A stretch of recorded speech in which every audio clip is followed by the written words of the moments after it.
Сәлеметсіңдер ме балалар? Қазақ тілі сабағын бастаймыз. 3-ші сынып. Бүгінгі сабақтың тақырыбы «Саған не ұнады?» Тема сегодняшнего урока «Что тебе понравилось?» Бүгінгі сабақта жаңа сөздер үйренеміз, мәтін оқимыз, сөйлемдер құрастыруды үйренеміз.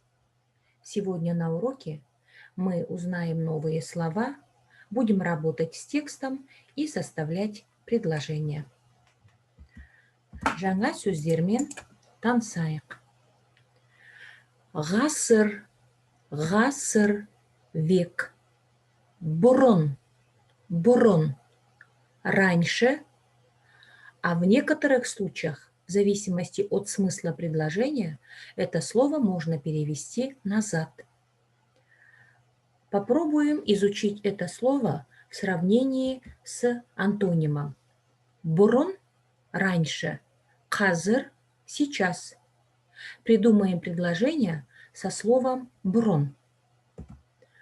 Бұл кітап 200 жыл бұрын жазылған. Эта книга написана 200 лет раньше. 200 лет назад. Теперь придумаем предложение, где слово «бұрын» будет в значении «раньше». Бұрын электронды кітаптар жоқ болған. Раньше не было электронных книг. Ребята, обратите внимание, в первом предложении слово «бұрын» мы переводим как «назад». Эта книга написана 200 лет назад.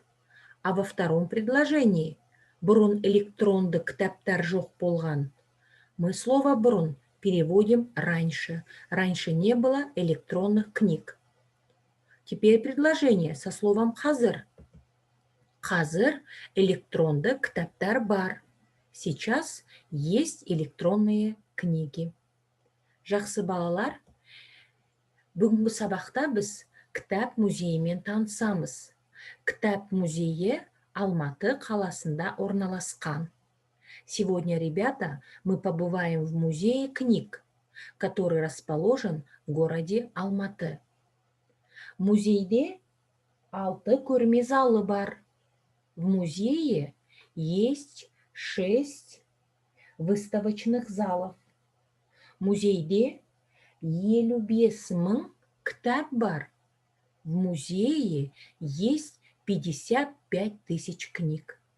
Музейде көне кітаптар көп. В музее много древних, старинных книг. Жақсы балалар, енді мәтін оқимыз. Кітапты ашамыз. 30-шы бет, 2-ші тапсырма. Ребята, откройте учебники, найдите текст, 2-ші тапсырма, и следите, слушайте, я буду читать. Бұл кітап музейі. Музейде әртүрлі кітап бар. Мына кітап 10-шы ғасырда шыққан. Это музей книг. В музее есть разные книги. Эта книга выпущена в X веке. Ол көне түркі тілінде жазылған. Она написана на древнетюркском языке. Мынау 200 жыл бұрын шыққан кітап. Эта книга выпущена 200 лет назад. Ол араб тілінде жазылған. Она написана на арабском языке. Музейде қызықты энциклопедия, альбом, электронды кітап көп. В музее много интересных энциклопедий, альбомов, электронных книг. Маған кітап музейі ұнады. Мне понравился музей книг. Я думаю, ребята, вас тоже заинтересовал этот музей. Я надеюсь, что вы, когда поедете в Алматы, то обязательно посетите этот музей, кітап музейі. Жақсы. Енді балалар, сөйлемдерді мәтін мазмұны бойынша орналастырып оқимыз. Ребята, нужно расположить предложение по последовательности. и прочитать получившийся текст. Эти предложения взяты из только что прослушанного и прочитанного вами текста. Маған кітап музейі ұнады. Мына кітап 200 жыл бұрын шыққан.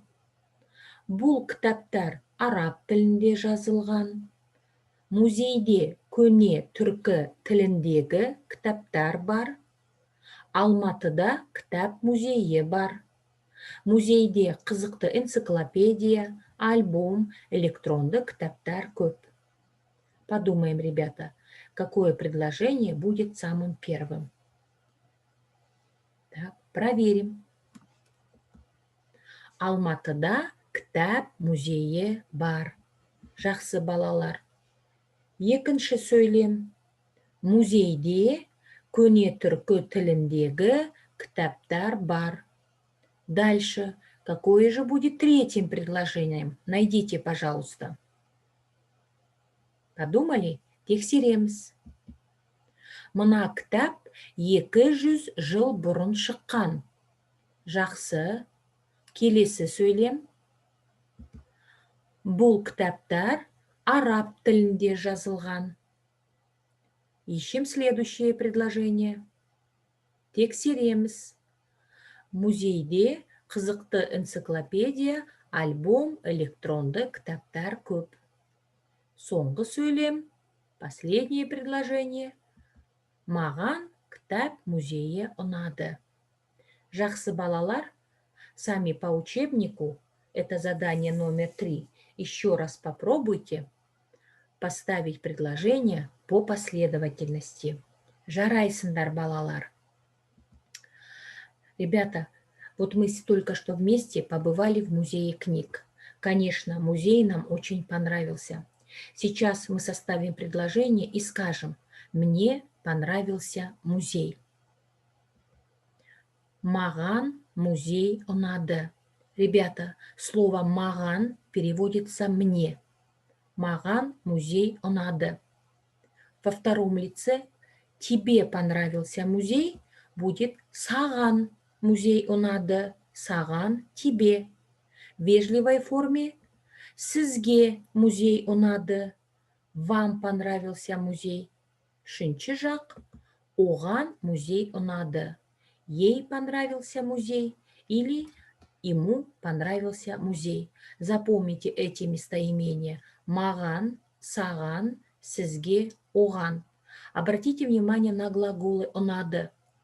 Глаголом не прибавляем окончание, потому что окончание мы прибавляем, если бы были местоимения мен, сен, сіз, ол. Жақсы балалар, енді келесі тапсырмаға көшеміз. Суретке қарап, бұл қандай кітап деген сұраққа жауап береміз. Ребята, посмотрите внимательно на эти книги. Вот эта книга. Бұл қандай кітап? Бұл жаңа кітап. Жаңа кітап, новая книга. Бұл қандай кітап? Бұл таза кітап. Бұл таза кітап. Это чистая книга. Бұл қандай кітап? Бұл көне кітап. Это древняя книга. Или можно сказать, өте ескі кітап. Очень старинная книга. То есть на эти книги мы можем сказать, что это книги древние или старинные. На казахском көне кітап, древняя книга. Өте ескі кітап, старинная книга. Жақсы балалар. А задание будет такое. Маған ұнайтын кітап туралы айт. Расскажи, пожалуйста, о своей книге, которая тебе нравится. Это задание выполняете устно и отправляете голосовым сообщением учителю на тему «Книга, которая мне нравится». Я надеюсь, что у вас есть такая книга. Жақсы балалар, енді дәптерімізді ашамыз, жазамыз. Ақпанның 1-і саған не ұнады? 4-ші тапсырма. Найдите 4-е задание. Сөйлем құрап, көшіріп жаз. Составь и напиши предложение. Из первого столбика 5 предложений, из второго 5. Разберем первое предложение. Мына кітап 100 жыл бұрын шыққан. Эта книга вышла 100 лет назад. По этому образцу составляйте второе предложение, третье предложение, 4-е и 5-е. С красной строки пишем новое предложение. Мына кітап қазақ тілінде шыққан. Эта книга вышла на казахском языке. Теперь по этому образцу составьте остальные предложения с оставшимися словами. Жақсы балалар, сегодня вы узнали много интересного. Спасибо всем за работу. Сабақ аяқталды. Сау болыңдар.